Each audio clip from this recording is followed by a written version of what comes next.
हाय. आज मी तुम्हाला माझं दिवसभराचं रूटीन दाखवणार आहे आणि आज मी बाहेर पण जाणार आहे. कुठे ते तुमच्याशी शेअर करेनच मी. आणि माझा नवीन चॅनल आहे, तर माझ्या थोड्याफार चुका होत राहतात, त्यात मी चेंजेस करण्याचा प्रयत्न करतेच आहे. सकाळी फ्रेश वगैरे झाली, देवपूजा केली, नंतर जेवण वगैरे बनवलं, जेवलो आम्ही. दुपारच्या जेवण वगैरे झाल्यानंतर कपडे वगैरे घडी घातले सर्व. आणि नंतर स्वराज पण मागे लागला की तू माझी कपडे घडी नको घालू, माझी कपडे घडी घालतो, असं म्हणून तो बघा स्वतःची कपडे स्वतः घडी घालतोय. नंतर संध्याकाळी आम्हाला बाहेर जायचं होतं.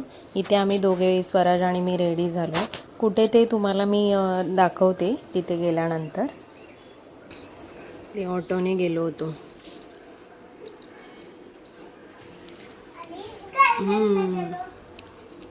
नंतर इथे प्रसाद घेतला, स्वामींना प्रसाद घेतला. इथे पण फ्रेश मिळतं सर्व. इथे बघा मठामध्ये गेलो आम्ही. त्याचे पप्पा पण होते, ते तिथे स्टॉपलाच थांबले होते. इथे मठात गेलो. आज गुरुवार असल्यामुळे खूपच गर्दी होती, पण इथे आल्यावर एक पॉझिटिव्ह एनर्जी आहे ती वाटते. एकदम मन प्रसन्न होऊन जातं स्वामींच्या मठात गेल्यानंतर. स्वामींकडे एकच मागणं मागितलं, जे मी काम हाती घेतलं आहे त्यात मला यश मिळू दे. माझे कष्ट करण्याची ताकद आहे माझ्याकडे, फक्त तुमचा आशीर्वाद कायम आमच्या पाठीशी असू दे, बस. हेच मी त्यांच्याकडे मागणं मागितलं. आणि स्वामींचं पण असं मत, जे कष्ट करतात त्यांचे कष्ट कधी वाया जात नाही, त्याचे फळ तुम्हाला मिळतंच, भले ते लेट का असेना.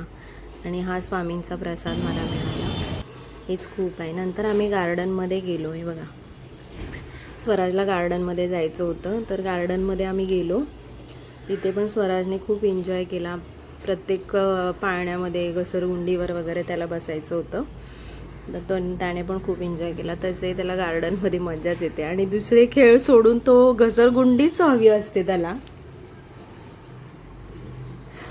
उठसूट घसरगुंडीवर येणार. इथे थोडंसं खेळला, नाही म्हणत होता. आम्ही जबरदस्ती त्याला बसवलं सर्व. नंतर तिथे छोटी ट्रेन वगैरे आहे आणि गोल अशी ही जीप गाडी वगैरे आहे, तर त्यामध्ये पण तो बसला तिकडे. फॅमिलीसोबत टाईम स्पेंड करायला खूप बरं वाटतं जरा. आणि इथे बघा स्वराज पण एन्जॉय करतो, त्याला मज्जा वाटते ट्रेनमध्ये. चला तर मग आजचा दिवस इथेच संपला. भेटू नेक्स्ट व्लॉगमध्ये. तोपर्यंत बाय. व्हिडिओ आवडला असेल तर लाईक, शेअर आणि सबस्क्राईब करायला विसरू नका.